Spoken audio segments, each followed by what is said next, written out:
మన వారంలో ఒక మజిల్కి ఎన్ని సెట్లు కొట్టాలి, ఆ సెట్లు ఎట్లా డిస్ట్రిబ్యూట్ చేసుకోవాలి చెప్పిన. చాలా మంది వీక్ మజిల్ ఉంటే ఎట్లా డిస్ట్రిబ్యూట్ చేసుకోవాలి, 18 sets or 20 sets whatever, దాన్ని కూడా డీటెయిల్ గా అడిగినారు. ఇవాళైతే బ్రో స్ప్లిట్ లో వీక్ మజిల్ ఉంటే ఎట్లా డిస్ట్రిబ్యూట్ చేసుకోవాలి, వారంలో ఎన్ని సెట్లు కొట్టాలి చెప్తా. బ్రో స్ప్లిట్ అంటే రోజు ఒక మజిల్ ట్రైన్ చేసాడు కదా. So let's say me shoulder week ఉంది, మీ షోల్డర్ మీరు ఎక్కువ స్ట్రాంగ్ చేయాలి, షోల్డర్ ఎక్కువ బిల్డ్ అయితే లేదు అనుకోర్రి. 2 టైమ్స్ పెడతాం వారంలో. ఫస్ట్ టైం షోల్డర్లో వచ్చేసి 4 వేరియేషన్స్, ఒక్కొక్క వేరియేషన్ 3 సెట్లు కొడతాం. సో 12 సెట్లు వస్తాయి. ఇక్కడ మిగతావన్నీ సేమ్, బ్యాక్ ఆర్మ్స్ మొన్న చెప్పినట్టు 18 సెట్స్, ఒక 2 వేరియేషన్స్ ఏమో 5 సెట్స్, 2 వేరియేషన్స్ ఏమో 4 సెట్స్. ఏదైనా మజిల్ కి 2 డేస్ పడుతుంది రికవరీకి. సో 2 డేస్ తర్వాత మళ్ళీ షోల్డర్ వస్తుంది, మళ్ళీ 12 సెట్లు వస్తాయి. సో మిగతా మజిల్స్ అన్ని 18 సెట్స్ వస్తాయి.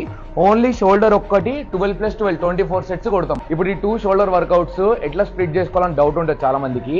అన్ని ఎక్సర్సైజ్ నేను ఇక్కడ చెప్పలేను, ఎందుకంటే అందరు మొబిలిటీ, అందరు స్ట్రెంత్ లెవెల్స్ ఒకలాగా ఉండవు కాబట్టి.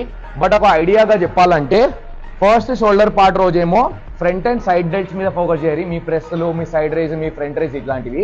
సెకండ్ షోల్డర్ పార్ట్ ఏమో మొత్తం rear delts and trap, rear flies, dumbbell rear raises, shrugs, upright rows ఇట్లాంటి. నేను షోల్డర్ ని జస్ట్ ఎగ్జాంపుల్ గా తీసుకున్నా. మీకు ఏ మజిల్ వీక్ ఉందో దాన్ని కూడా సేమ్ డిస్ట్రిబ్యూట్ చేసి చేయాలి. కానీ ఇవన్నీ చేయాలంటే నువ్వు జిమ్ జాయిన్